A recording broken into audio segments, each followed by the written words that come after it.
Okay, I'm going to be doing another Kool video, and this one's going to be, I'm going to show you how to close gaps on this vinyl plank here. Vinyl plank flooring, otherwise known as SPC, WPC, waterproof flooring, vinyl click plank. There's so many different names for it, but it's basically a vinyl plank top with a core and a pad attached, and it's got this groove right here, and then it's got a small tongue. And what happens is you you click it together, and then normally this thing closes, but in this case it's open. And what's happening here is this tongue right here that you see, it ends up breaking. I'm going to break it right now on purpose. Show you what it looks like. And what'll happen is it'll either break to where it's flimsy, or this little piece right here, I don't know if you can see that, there's a little lip right there that'll break off. So what's happening is when we do these jobs, and I say we because we all do them, there's different things that happen. One is where you put the floor together and you push the floor over like so, and then it rides over and it breaks that off. And that's one way. And the other one is where when you're putting the floor in and you're supposed to lock it in the tongue first and then bring it over. What guys are doing sometimes is they're locking it in and they're picking up too hard and it's breaking. But in most cases what happens is they put it together. I'm going to go ahead and push it together right now so you can see it. They push it together and the floor is not level, so it moves and it breaks that tongue too.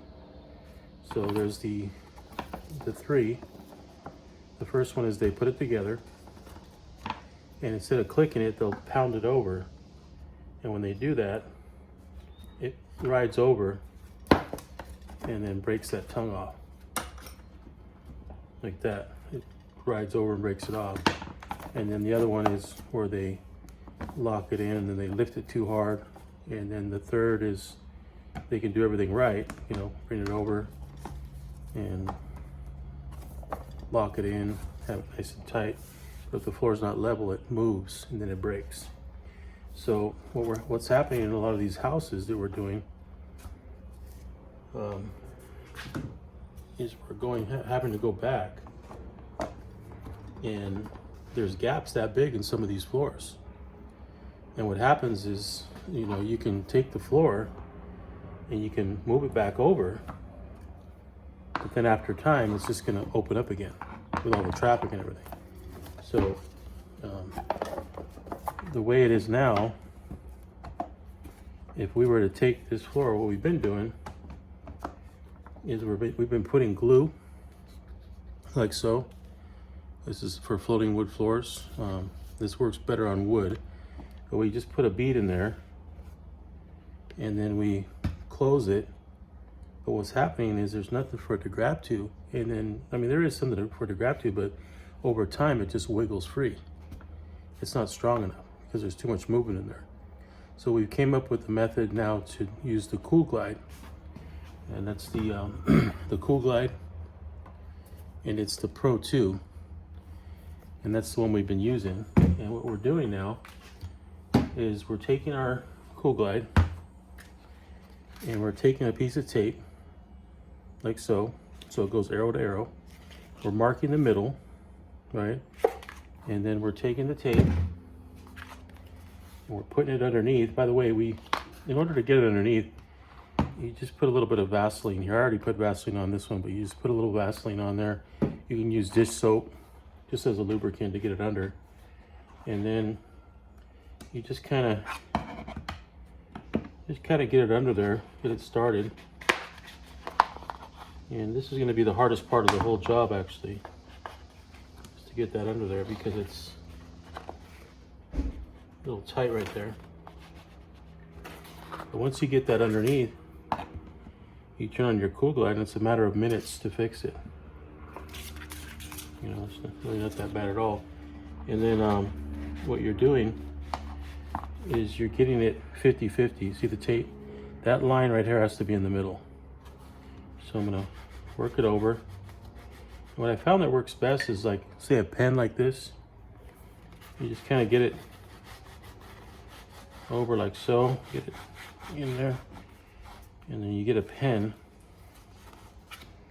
You're gonna work your other side in now, see, like this.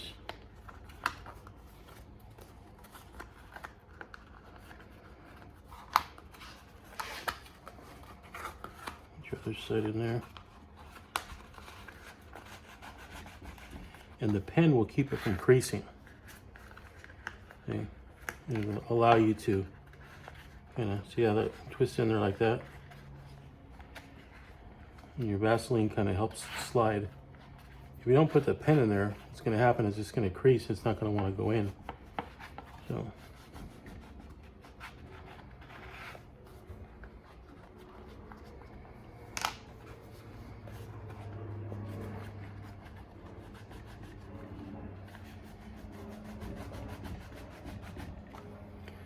I get a pencil now. It's a little bit tight there.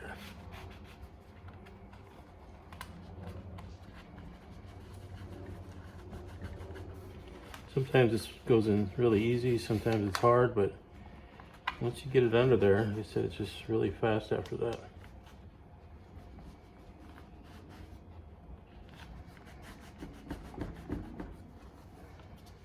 Just about got it. Let's see. Your pen is just kind of... Okay, you got it in there now. Now, what we got to do is we got to adjust it back and get that thing lined up. And you also want to get it lined up this way too, so it's center. Now, I could put 2 pieces of tape, but it's not necessary. See, now you have the line right there in the middle. Now it's 50-50, and it's about 50-50 this way. Now, this right here that clicks in is going to hold this together. So you only need it in the middle. I'm also going to put wood glue, and I'm going to show you what it looks like afterwards. So I'm going to put all these tools up here. Kind of moving fast because I only have 15 minutes on YouTube. Okay, so I got my Kool light turned on. Got my tape set. Now this Kool Glide does not heat up to where it's going to burn you. It works with radio frequency waves, so it just kind of melts everything together. There's like a foil back that it reacts to. So I'm going to put my glue on, and the glue is going to help in one way, and the seaming tape is going to help in another way.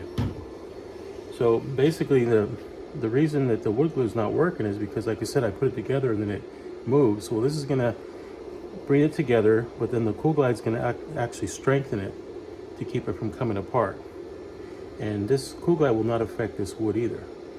So now I'm going to take my tool here and I'm going to pop this over, right? And get it nice and tight. See that? I'm going to wipe off my excess glue. If you're on the job, you might want to get some water. You can even use like hand sanitizer or something. Doesn't really matter. Just something to clean it off. Something that'll evaporate. Okay, so I got that all clean now. And now it's real simple. I just put my Kool Glide on and let it do its thing. So I'm gonna get it in the middle here, right? Arrow in the middle. I'm gonna center it this way. Make sure I got all that glue off. Okay. Middle, okay? I'm gonna turn it on, I'm gonna roll it, put some weight on it, and it's done. All right. See, I'm doing good on time. So. Okay, now it's doing its thing. I already did another board the other day, and I'm gonna show you what it looks like when it's done.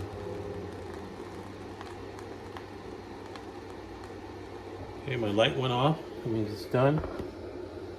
I'm gonna roll it out.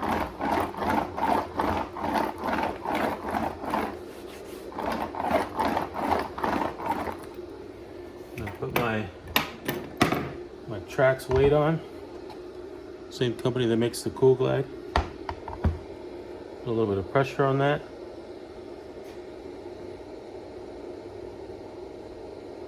Let that sit for a little bit. Now I'm gonna turn my Kool Glide off real quick. Just give me a second. It's kind of noisy. So I got that turned off. So now what I'm gonna do here, I'm gonna let it set, and then I can take this apart and I'm gonna show you how it holds together. But I do have another piece that I did already, and that's this one right here. That was the one that was right here. You can see the tape on the back. That's your Kool Glide tape. And then right here is where I put my glue. So if I didn't put the glue, it would bend back. Now if I let go of this, it could bend and break. But it's just pretty solid because of the glue. You know, and we don't have to worry about it bending because the floor itself isn't gonna do that. We're trying to keep it from coming apart. So in this case, see how tight I got it? That was a broken tongue. I put glue in the middle, brought it over. Well, before that, actually, I put my Kool Glide tape underneath there. I put the glue in here, I brought it over, I melted it. That's the finished product right there, see? That's the same thing this thing is gonna be right there. So, I'm gonna take this weight off now. Take this out. And now, right now, it's a little weak right in here. So it could bend, but it's not gonna come apart, see? No way it'll come apart. But that's pretty much it, see that? That's the back of it right there. That's the back of the, and then your glue is in there. Look how tight that got. See that? So that's the new thing right now. The unfortunate thing with these floors is the tongues are breaking and they're separating. So, I mean, if you want to buy one of these, you would probably be able to make like 150 bucks for every one of these you repair. If you have more than one in a house, you could probably lower the price per board. You can probably do a few of these a day and get your money back for this thing. I think a roll of tape costs like 25 bucks. It's 60 feet. This took about less than a foot. You can do 60 of these with a roll of tape, you know. And, you know, there's a lot of other things it can do too, but when I first bought this, the primary reason I bought it was to do a lot of other things, but I guess the word primary isn't the right word. It's I bought it, and the first thing I ever did was this type of work right here. And then after that, I did a floating wood floor where we glued the seams together with this, and then we put tape this way to strap it together to keep it tight. And we've been doing a lot of other things with it too. And I've been experimenting with a lot of stuff too. There's a playlist on my channel called Kool Glide, and it shows you all the things that it can do, that I've done with it anyway. And there's things that I haven't seen guys do that I've been doing with it, and there's a lot of other things I'm still gonna do with it. And then I'm gonna start going on the job and displaying it on the job as well. So check out that channel on the playlist actually on my channel called Kool Glide, and you'll see all the other videos.